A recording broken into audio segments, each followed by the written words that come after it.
Welcome back to Orange Hat Reviews. I am doing my final Ip Man 4 review, the finale. This movie was good. It's going to be tiny spoilers in this movie. Ip Man has to go to America because of Bruce Lee. This movie takes place in 1969. Bruce Lee has established himself as a martial arts teacher and has incurred the wrath of the Chinese Benevolent Association, who is under the firm belief that Chinese martial arts should only be taught to Chinese or to the Chinese. So there's that, and Ip Man also is in America for two reasons. One is because his son's education is not going so well in China. So he figures a Western education might help him better in the future, give him more open aspects in the future, prospects in the future. Sorry.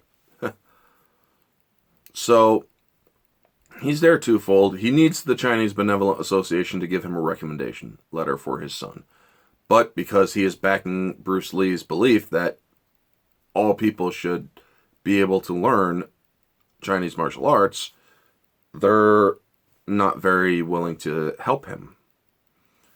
Well, the story, and that's basically what I will give you in the story.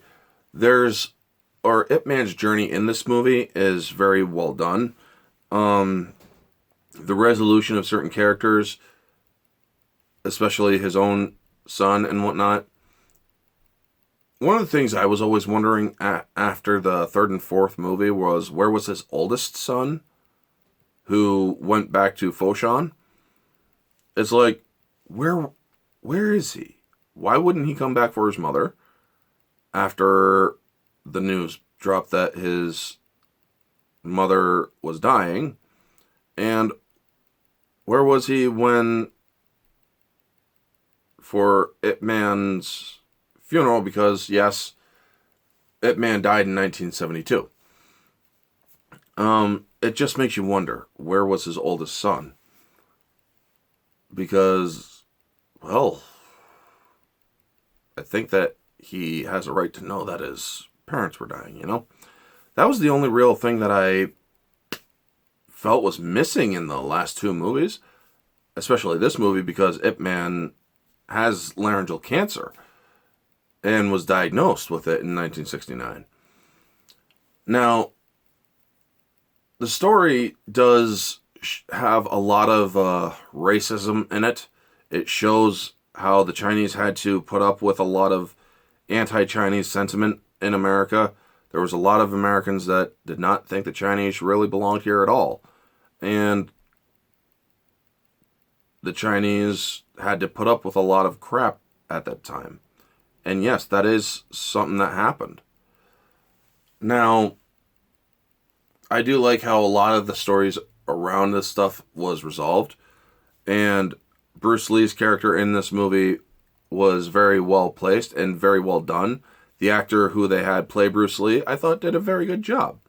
Scott Adkins being in the movie as a racist Marine instructor or drill sergeant was interesting.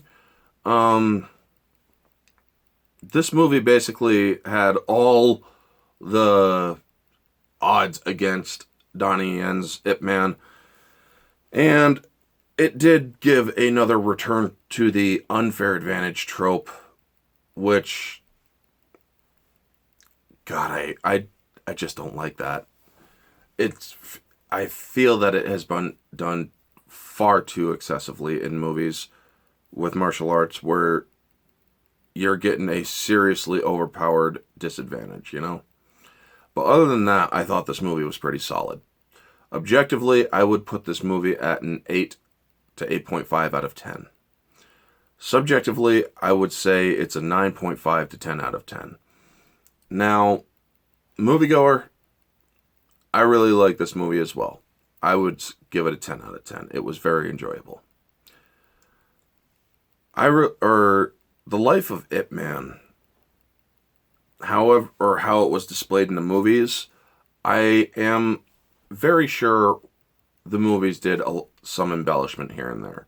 However, his life is very interesting. How he was simply a martial artist who had a family, who had to deal with the Sino-Chinese invasion from the Japanese, who then had to flee his home and go to Hong Kong and try to scrape a living there, who then had to deal with all of the stuff that happened there with the rising crime in Hong Kong, and then come to America to try to help his son and Bruce Lee.